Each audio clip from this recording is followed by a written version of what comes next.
Primero, deberás subir el archivo de vídeo al que le quieras añadir los subtítulos. Una vez importado, clica en él para añadirlo a la línea de tiempo del editor. Ahí, desplázate hasta la opción de subtítulos. Si estás en el ordenador, se te desplegará una pestaña con 4 opciones. Subtítulos automáticos, subtítulos manuales, cargar archivo de subtítulos y letra automática.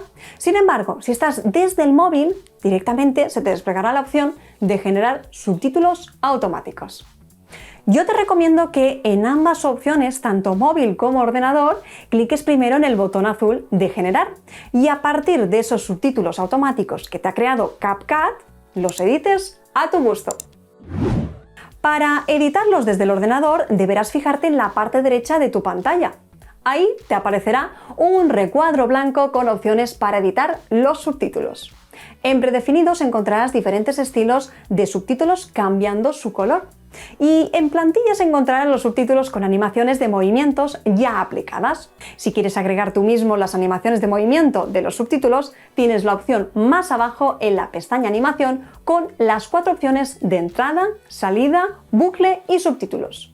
Recuerda pulsar la opción de aplicar a todo para que la animación se añada a todos tus subtítulos.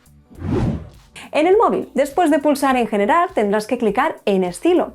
Aquí te aparecerán algunas opciones más que no están en el ordenador, como la opción de efectos o burbuja. Al ser un editor de móvil, siempre tendrá más opciones en móvil o celular que en el ordenador, pero poco a poco implementarán las mismas funciones para la gente que quiera editar desde el ordenador.